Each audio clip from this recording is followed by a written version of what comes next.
Welcome to the Read, Talk, Grow podcast, where we explore health topics through books. Our topic is chronic lung disease called interstitial lung disease, and our book is Bear by Julia Phillips. I'm your host, Dr. Denise Millstine. I'm an assistant professor of medicine at Mayo Clinic, where I practice women's health, internal medicine, and integrative medicine. My guests today are Julia Phillips, who's the author of the best-selling novels Bear and Disappearing Earth, which was a finalist for the National Book Award and one of the New York Times Book Review's 10 best books of the year. She's a 2024 Guggenheim Fellow and lives with her family in Brooklyn. Julia, welcome to the show. Thank you so much for having me. I'm so honored and delighted to be here. We connected at the Tucson Festival of Books, and I was so excited to read Bear afterward, and so excited that on staff at Mayo Clinic, we have an expert on this very topic. Our expert today is Dr. Anna Zamora, who's the medical director of the Interstitial Lung Disease Clinic at Mayo Clinic in Arizona and the co-director of the Autoimmune Interstitial Lung Disease Clinic, where she collaborates with rheumatologists to diagnose and manage patients. She treats patients with pulmonary fibrosis, hypersensitivity, pneumonitis, and many other lung diseases. Anna, welcome to the show. Thank you so much for inviting me, Denise. What a wonderful opportunity. I'm so honored to be here. Thank you. Bear is a fairy tale inspired modern novel of two sisters, Sam and Elena, who care for their mother in a remote home off the coast of Washington state. Sam works on the ferry system, and one day she and other passengers spot a bear swimming toward their island, who soon becomes more connected to their family. Sam and Elena are working jobs in the service industry while they care for their mother, who will be the focus of our episode today. Okay, you both know how Read Talk Grow works. We discuss books that portray health topics in an effort to better understand health experiences through story. And in this case, we'll talk about chronic lung disease. Julia, it was such a pleasure to have met you earlier this year. And I'd heard about your book even from one of our librarians who said she was reading the book and was like, ooh, ooh, ooh, we have lung disease. Let me tell you how it pans out. Our archivist, Carol, who's responsible for one of our websites. So thank you, Carol. Hearing you speak about Bear inspired me to move it to the top of my to be read list, which is quite long, especially since it's inspired by this Grimm's fairy tale, which we know can be a dark set of stories. So I was a little intimidated to read it, and listeners should know it does get a little dark, but the mother, the main character, is really a side component of this. Will you talk about your inspiration for the mother character? Yeah, absolutely. And I want to say also thank you to Carol. And I was so thrilled to be able to come to Tucson for my very first time, actually, and be able to meet you in person. It was incredible. As you mentioned, the book is based off of Grimm's Brothers fairy tale. In that original fairy tale, which is called Snow White and Rose Red, two sisters live in this little house with their mother, and this bear comes to their front door and keeps showing up and showing up. And because it's a fairy tale, the bear, is enchanted. I don't think it's any spoiler to say he's an enchanted prince. One of the sisters ends up marrying him at the end of the story. It's a very strange, sort of minor tale. I was really compelled by it and loved it so much as a kid. It stuck with me my whole life. I tried a few times over the decades to rewrite it or find a way to make sense of my fascination with this story. And this was kind of my big bite at the apple. So in this story, we have two sisters, as you said, who live with their mother in this little house, and this bear comes to their door. And one of the things that compelled me most, and has always compelled me most about fairy tales, is there was always this feeling of, in the Grimm's Brothers fairy tales, this feeling of intense detail and this kind of realer than real feeling where things were so specific and shockingly specific and quite dark. It doesn't just say at the end the villain gets her just desserts. It'll say the villain was put into a barrel filled with broken glass and rolled down a hill into a river. And it would always be so specific and so shocking. And so I wanted to find a way to channel that specificity and that detail into this version of the story. And so a dynamic that I wanted to have here is that the girls live with their mom. I say girls, but they're in their late 20s. They're adults. They live with their mom because they're her caretakers, and she is terminally ill and has been sick for quite a while and is no longer able to work themselves, and they are financially strapped. So they don't have a robust or privately funded support system. What their support system is each other. And a not small part of the plot is the pressure that puts their family medically, financially, interpersonally, how it has shaped them over the years, engaging in this caretaking for each other and kind of transitioning roles from being the child of their parent to being the person who is going to see their parent to the end of her life. So beautiful. And I know you shared in Tucson, not to keep bringing up the Tucson Book Festival, but listeners who haven't gone absolutely should. But you shared that session that Disappearing Earth obviously was enormously successful and came out to great acclaim, and that your second book was a lot of pressure for you. So, how telling that you dug deep into this story that had stuck with you for decades and you were able to bring it into a modern tale and have, again, success with it. So, congratulations on figuring out how to do that. Thank you. That's really kind. I guess I will leave it for every reader to decide if I did figure out how to do that. But I would say it was a real joy in this project to reconnect to the stories and the kind of storytelling that made me fall in love with reading, made me fall in love with writing, like those foundational stories for me. Fantastic. So, Anna, I bet you didn't think when you became a specialist in interstitial lung disease that you'd be talking about a fairy tale to help people understand what the experience is like. But tell us your reaction to the book and also give our listeners an idea of what it's like to see patients with this type of lung disease. Of course. So I'm going to start saying that, Julia, what a beautiful book. I really enjoyed reading. Spoiler alert, at the end I cry. And well, I cried in several parts, to be honest, because I felt connected to my patients, but mostly my patients' caregivers. Because this is something that I tell about a chronic disease when you have a caregiver. And I found that interstitial disease group support that now we have, not only for patients, but for caregivers. Because who takes care of the caregiver? It's something that is unspoken, no one says, but it is. Even if you of course you love your mom, of course you love your father, of your spouse, but it is a huge burden to the family, not only financially, but it takes a toll in your emotions, and life does not stop for you.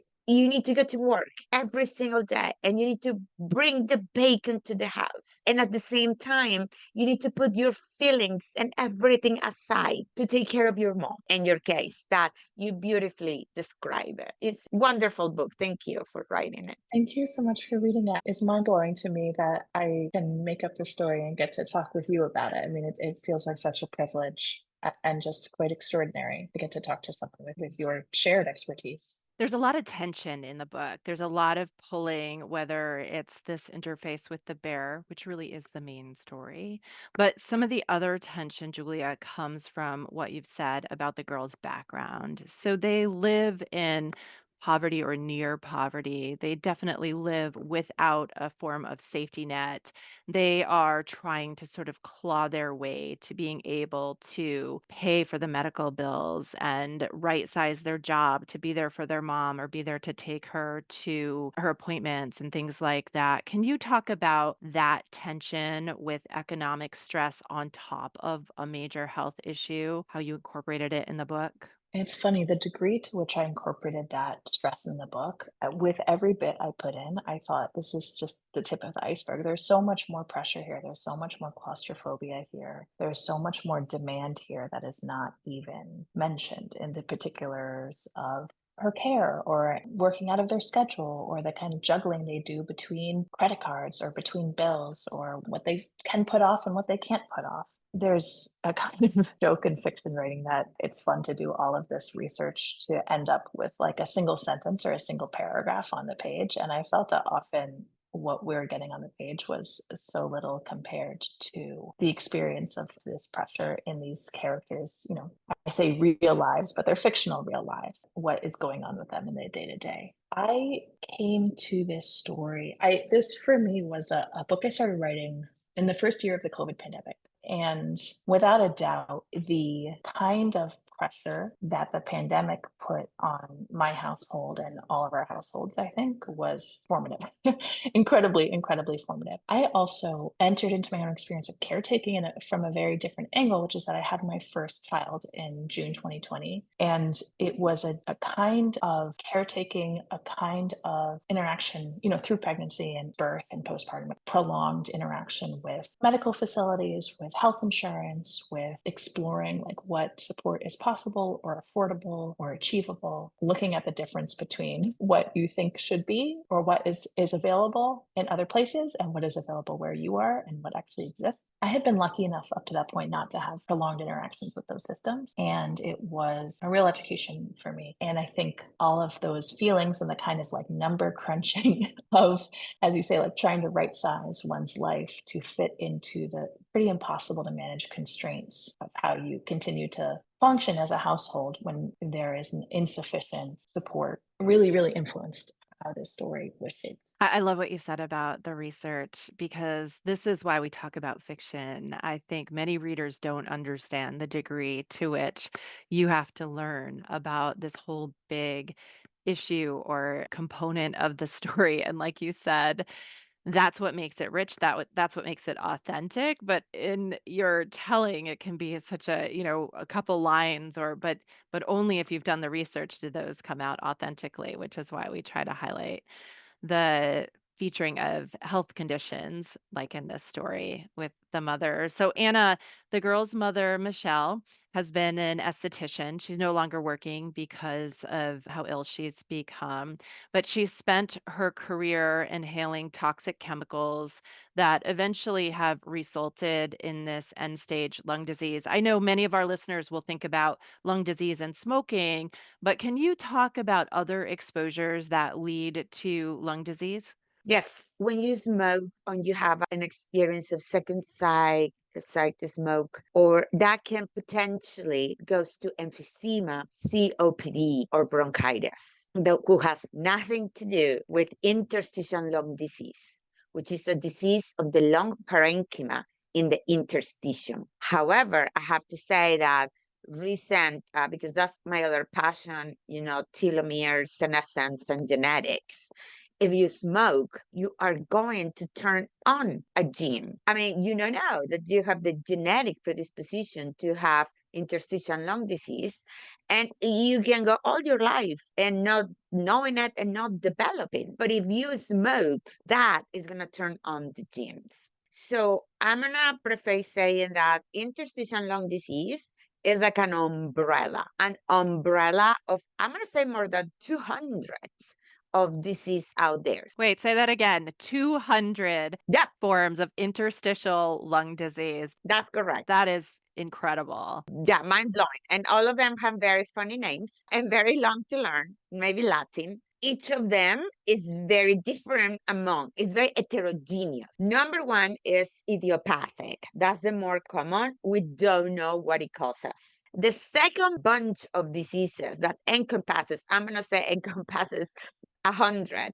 are the exposures. And those are called hypersensitivity pneumonitis. I have to emphasize that the exposures are not inorganic materials, are organic materials. What am I saying? For example, exposures to birds. Yes, having a lovely bird as pet can cause reaction that is not an allergic reaction, is not asthma, is a reaction in our lungs that can cause inflammation that if you don't detect and cure in time, they can lead to progressive fibrosis, scarring in the lungs.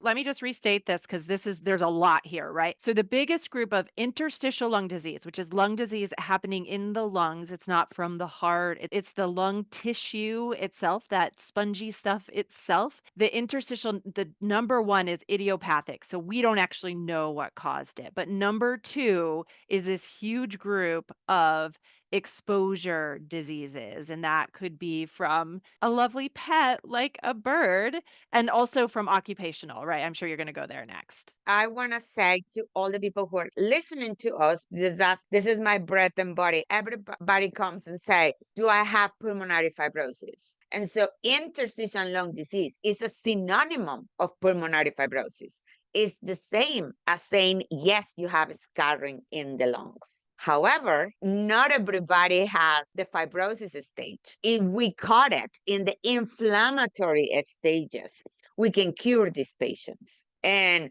I have seen very young patients like 35, like I have a bird all my life and nothing happened. Well, yeah, but then one day your immune system decides to react to those proteins that the birds have in between the feathers or in the poop. And usually it's in females, because females, please don't cancel me, are caregivers. I mean, I know a lot of men are caregivers as well, but we are the ones who are, cleaning the cages or, grabbing the bird, or those are the ones who are getting more affected. And who knows, maybe genetics, again, we're learning this, play a role. Also, down comforters, down feathers, down jackets.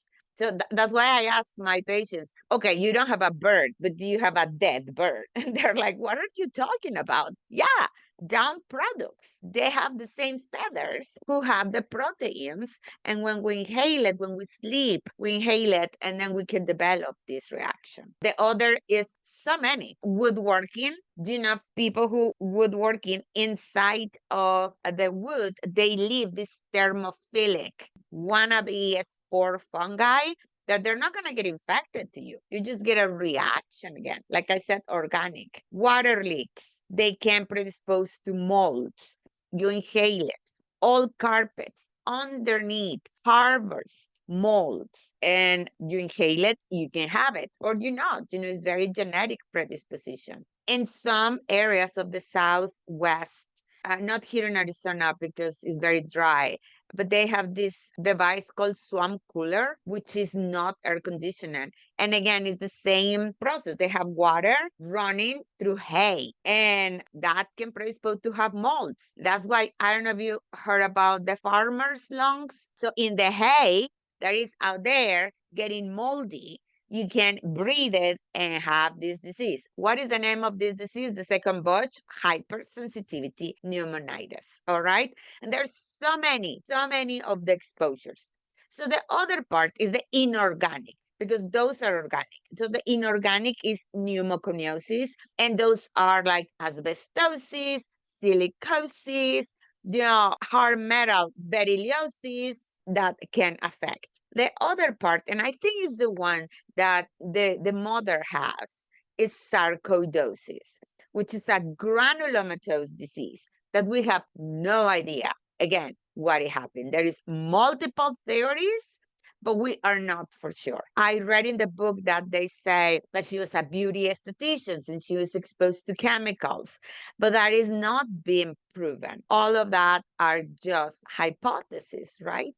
The other big chunk are collagen vascular diseases. I don't know if you heard about rheumatoid arthritis, scleroderma, myositis. So they affect all over, but they can also manifest the lungs in this really, really tiny part called interstitium, and making it thicker and cause fibrosis. And just for the audience to understand, when we breathe, we go from the trachea to the bronchi, the pipes, to the big alveolar sacs. And the alveolar sacs, they're immediately connected to the bloodstream. So the oxygen goes immediately to the blood streams and pass a delicate, like a hair. No, it's like a thin of a hair. Thousand is so tiny, called interstitium. So if the interstitium goes so thick, the oxygen is gonna take their time to go to the blood. And this is why we have hypoxemia, which is low oxygen.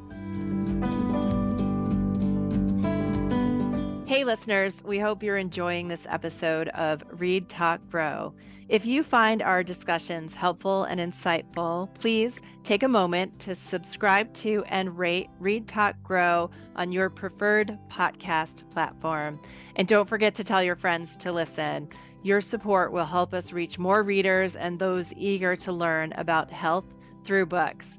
As always, feel free to drop us a line at readtalkgrow@mayo.edu with suggestions for books, topics, or any comments. Thanks for listening.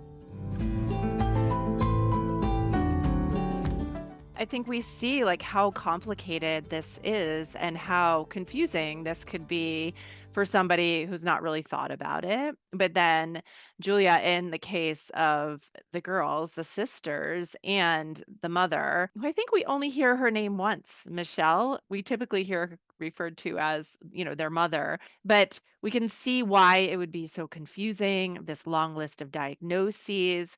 But Anna, is it true that for most of these conditions that are not controlled? So let's say there are some that are identified and controlled, and they don't necessarily progress to end stage, which is where we see the mother character. But for most of these conditions, they converge on this same phase, which is where we meet the mother in this period where she's thin, she's wiped out, she has a difficult time eating. She has breathlessness. I think most of these conditions, if not treated, if not controlled, will converge to the same phase. Do you agree? Absolutely. If you don't see them in the early stage, if you don't treat them, they will progress and they will end up in lung transplant. That's the key, to identify them early on. And for that, you need to find center of excellence of pulmonary fibrosis. People who I finished pulmonary and I went 2 years studying just these diseases extra. And all my colleagues, we did the same. So here we have a very good group of interstitial lung disease specialists.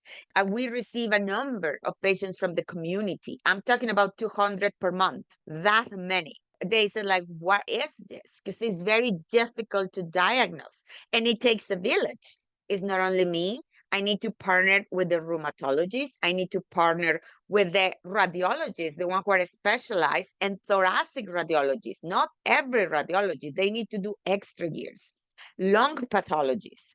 And then we get together every week in a conference that we call multidisciplinary because it involves a number of disciplines to get a consensus diagnosis and consensus plan. Unfortunately, some of them, they come late and there is nothing that we can offer. And I can talk about we can offer to those patients. So, if you have this diagnosis of interstitial lung disease, ideally you would seek care in a center of excellence. But for some of the things that you've mentioned, some of the exposures, or if you're somebody who's had a bird, if you have any symptoms, you could always talk to your primary care team about doing some early testing because, as you've made the point, early detection is really key if we're going to be able to intervene in a way that halts the progression. Julia, I want to talk about how beautifully you described the girl's understanding of this diagnosis. So there's this description from Sam. She's thinking back about when she learned about her mom's diagnosis, and she says, that was back when she, being Sam, pictured pain as something swift and final. She understood better now what it actually was, not a glass dropped onto a tile floor, one terrible burst, but a tree required to grow over years in a space that limited it. Branches curled in on themselves, leaves dropping, a living thing that was forced relentlessly to submit. What a gorgeous description of what chronic disease is like in terms of it not being this sudden, but this really creeping set of symptoms and developments. Can you just talk more about that? I really love and appreciate that you read that passage because it also reminds me of lungs, you know what I mean? This kind of shape of the tree and the branches. The mother's trajectory of disease was specifically inspired by this expose, I would say, journalistic expose 10 years ago in the New York Times about manicurists and nail salon workers and the kind of environmental exposures they have at the job and then the after effects. And Anna, exactly as you said it talked about in these examples, lots of folks who, their doctors said, like, we can't tie this diagnosis that you have now to the exposure you had then. It might have nothing to do with it.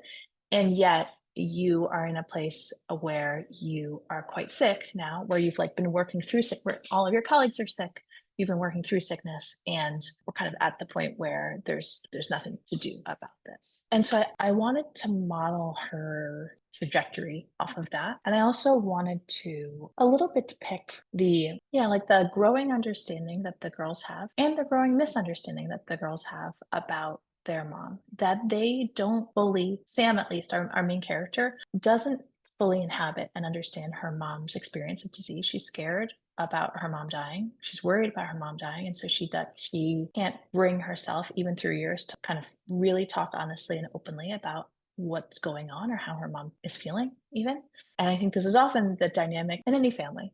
And maybe it's between siblings, maybe it's between any set of folks, but people kind of fall into their roles and then can get really frustrated at other people who are not, their family members who are not recognizing what they're doing or not sharing the load equally. And Sam has really fallen into a role where her sister does the majority of the care in some ways, and she kind of chooses not to engage.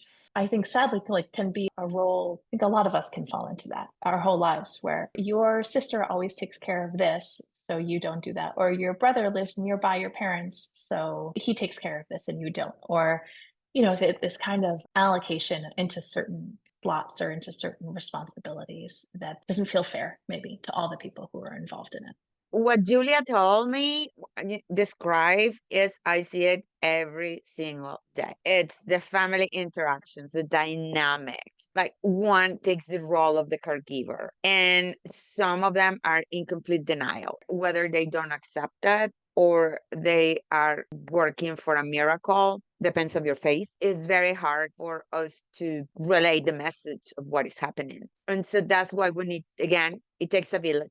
So we have a palliative care team that is involved, and then palliative care come and talks to the family. It's a wonderful resource. But I mean, the resources are there. Unfortunately, not everybody knows about the resources. Like, when I was reading the book, I was thinking, where is palliative care? Where is hospice at home?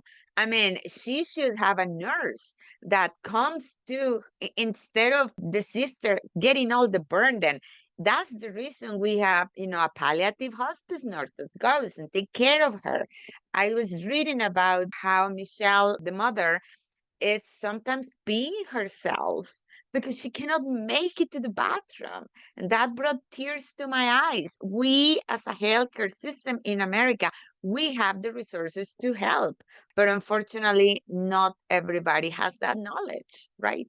It's heartbreaking, and especially as you see it come to this phase of the disease, and I wonder if you'll comment about how you know when it's kind of progressed to this end stage. We saw Sam bringing her mother to the doctor, and she described her as looking worn out, too thin. Her lips were cyanotic, touched blue. So is it how the person with the lung disease appears, or then later in that same episode of care, Sam is given some of the actual measurements from the team who essentially are saying, this is really bad. I'm sure the answer is that it's a convergence of the two, but can you just help listeners understand the appearance of how the patient is doing and then also some of the numbers that you're following as you're getting to this end stage?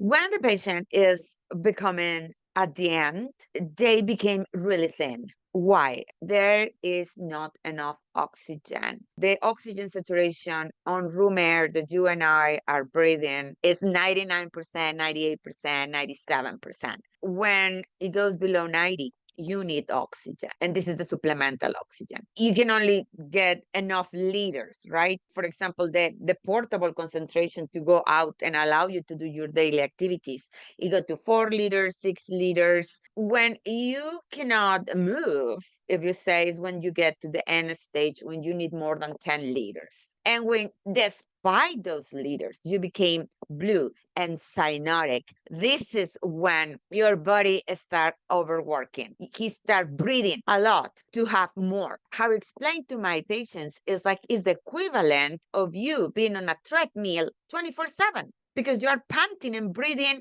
over time. You're overworking yourself. If I go to the gym 30 minutes, working out, I'm going to lose weight. So now imagine panting like this 24/7, even in your sleep. That's why you start losing all the weight. Your oxygen doesn't go to the tissue. Then you have the synoptic. In the case of Michelle, the mother, the heart was affected as well, because when you have very low oxygen, not only the lungs are working overtime, but the heart is working overtime. And that number, is referred to pulmonary hypertension, which is different from hypertension systemic. It's a localized high blood pressure in the right side of the heart. And it's very high. Where I'm telling you that severe, it's a number of 50. Michelle had 120. So it's a miracle that even she was alive. We were at the end. And that's the reason she has the lower extremity edema, the puffiness on her feet. That's why she was cyanotic. That's why she couldn't move. Wait, can you say about that lower extremity edema again? We say that.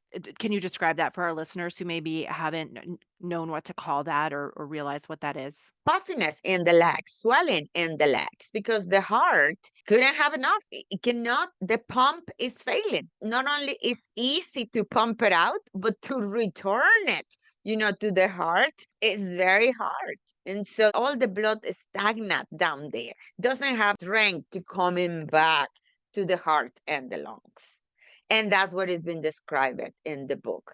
So that's the end. And at this point, they describe Michelle as young. I don't know how old she was. I did math in my head. So I was thinking she's maybe 55, almost 60, which is a great candidate for lung transplant. However, when you have these very high numbers, 120 of your heart, the mortality after a lung transplant is really high. So they don't do well unless you do double heart and lung transplant. And I do not think the sisters were given the whole story from the physicians. They were not advised well at the very beginning. Like, we have a pathway. This is what we're going to do. We're going to give you medication. If the medication doesn't work, then I'm going to tell you, hook you up with a lung transplant specialist. If the lung transplant is too risky, then you go palliative care. So we have pathways and algorithm to help these people, especially for the caregivers, so they don't feel alone. I wonder, Julia, the experience of having expert pulmonologists reading your book and being like, no, don't do that to the doctors that are featured. No, I love it. But actually, then the truth is that is the reality of some experiences. Sorry, go ahead. No, I just love it. So it's like the greatest joy. I feel like writing for me is the best way to learn about things. And part of the learning happens in the research and the writing. And so much of learning happens afterwards, when I get to talk to people who know everything. And then I get to learn from them. It's such a joy. It's fascinating, Anna, what you're saying about like not understanding what the options are, because I think Sam's character in particular, not only when it comes to her mom's disease, but in many aspects of the story as it shakes out, really like cutting herself off from help or not exploring fully the options that are available to her because she has a certain idea of how things are going to be. And she holds really closely to that idea. And I think that feeling of reading and feeling like, no, oh my gosh, why aren't you seeing what is there? What's possible is something that I wanted readers to have with her a little bit. I really wanted the experience of reading Sam to be one where you feel immersed in her and you understand why she has become the way that she is. And also where you sort of take from her experience, like, wow, so these are the consequences of closing yourself off to the world. And when you do that, it can be really life or death. It can really be enormously impactful. And she's shut herself off for a long time. We just heard from Anna how serious the readings were and the clinical picture of the mother, when they go to the doctors. And you mentioned, Julia, that Sam is struggling with this idea in many ways that her mother is going to die. But during this visit, she has the thought or says in the book, their mother was dying, Sam and Elena and their mother herself. knew it. Will you talk about that confronting of death being imminent and how you saw Sam sort of negotiate that as it comes to the end? And I'm just going to promise listeners that the mother passes away is really not a spoiler in the book at all. So, can you talk about that character navigating death and maybe just go straight to some of the surprises she has after her mother passes with grief that she, in many ways, thought it would be a relief, and in fact, there is clearly a hole left when her mother passes away. Yeah, absolutely. I was really interested in that for her character because she has such a strongly held paradigm in so many ways about how things are, and that is sometimes dissonant with how things, the external reality or other people's reality. I also was, so I was interested in that for her, but I was interested in that for everyone. I think, I know I do this. I don't, maybe lots of people do this, maybe we all do this, but this sort of like exercise of pre-grieving or imagining how it'll be if this dreaded consequence comes or this dreaded end comes. And I think this can happen with the death of a loved one. I think it can happen like the end of a relationship or a loss or of any sort, or imagine how you'll be in that situation. And then perhaps you imagine that the imagining prepares you, that it's a sort of like rehearsal that is getting you ready for how it'll be. So she has had a lot of time and spent a lot of time imagining what it will feel like when her mom dies and imagining what the after effects will be and how they'll handle it. And that imagining, it turns out, did not prepare her at all. It didn't prepare her for the logistics. It didn't prepare her for the grief because I think, as it always is, there's no amount of picturing how it'll be that actually matches with the experience of a loss, of an ending, of grief. It's really surprising, really, really surprising. And it's immensely surprising to her after so much time telling herself, once this journey of caretaking ends, it's going to be devastating. But she says earlier in the book, like, I've been devastated for a long, I've really in a lot of pain and really, really sad for a long time. So the idea that I will continue to be devastated and sad is not unknown or not horrible. It'll just be easier, maybe, because I will not have to like logistically deal with this. And in fact, that is not her experience. Yeah, that's so beautifully said. Thank you. And I wonder if you'll share with our listeners what you often say to families when death from chronic lung disease is imminent in terms of preparing them and supporting them. What are some of the pieces of advice or information that you provide? We have, as I mentioned earlier, an interstitial lung disease support group where it's every other month and it's for patients and it's for families, and palliative care comes there. So those are the ones who deliver the big chunk of information. But in the office, well, number one, whoever of the listeners who wants to be an interstitial lung disease doctor, we need to be very compassionate, okay? Because this is a chronic disease. And if it doesn't get caught up on time, they're not going to do well. And it's going to be a long road for the families and for the patients. Usually ask me, when am I going to die? When are they going to die? And I always says, it would be very arrogant from me to tell you a day or a year because we don't know. But we don't know anything. We're just instruments of God, or if you're not a religious, the universe, whatever you want to call it, Zeus, whatever. And we're just here to help you. And I'm going to be with you in this journey every step of the time. So if you have shortness of breath, if you exacerbate, if you feel things are not normal, you have my support. You send me a message on the portal, and we and my team will take care of you. And I think that's what the family needs to hear because they're scared and they don't want to be alone. And this is a lot of unknowns. And give him a pathway. Like if you are infected, we can give you antibiotics or a touch of steroids. If you need too much oxygen, come to the hospital. We're here for you. And we can give you steroids in the vein, not oral. So I think writing for them a map of what is going to go is very important because then the unknown becomes less unknown. So that's one of my advices for them. That's hugely meaningful. Denise, you mentioned in the beginning that the book, can get quite dark, and the darkness in it is that being alone. That the darkness in it is exactly that, and the flip side of the support that you're describing of feeling like to whatever extent it's true or not, but feeling like no one is here to help me or no one is going to step in where I need it. Or like if I'm not keeping my own head above water here, I'm gonna drown. And I think unfortunately for me, a lot of the pandemic experience ended up being a perception that that was what a lot of us were going through. And I think the time since has been a lot of education and a lot of learning about how we can be here for each other. And in many ways, we can fall short of that vision, but it is worth it to push for. It is worth it to push to give each other that support and to say to each other, like, we're not alone in this. I'm here for you. I'm here. You can always reach out. It's just makes all the difference in the world. I love what you said, Anna, and how you echoed that this condition takes a lot of compassion from the providers, from the family, the caregivers, the community who surrounds this person. It's really the critical component that as somebody is living the journey of progressive and extreme lung dysfunction, that really being held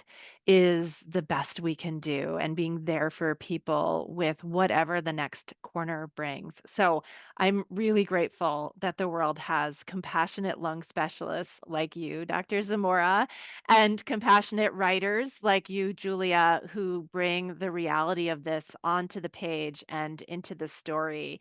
I want to remind our listeners there is a bear. There's a whole part of this story that has to do with the bear and the sisters' relationship. And so, if you haven't read the book Bear by Julia Phillips, go out and get a copy and read it right away. Thank you both for being with me here on Read, Talk, Grow. Thank you so much for this. Thank you. Read, Talk, Grow is a product of the Women's Health Center at Mayo Clinic. This episode was made possible by the generous support of Ken Stevens. Our producer is Lisa Speckhard Pask, and our recording engineer is Rick Andreessen. Visit our show notes to see the books discussed today and for links to other health education materials. Follow us on social media like Instagram and Facebook, or reach out directly to our email, readtalkgrow@mayo.edu, with suggestions for books or topic ideas. We'd love to hear from you. This podcast is for informational purposes only and is not designed to replace a physician's medical assessment and judgment. Information presented should not be relied on as medical advice. Please contact a healthcare professional for medical assistance if needed for questions pertaining to your own health. Keep reading, everyone.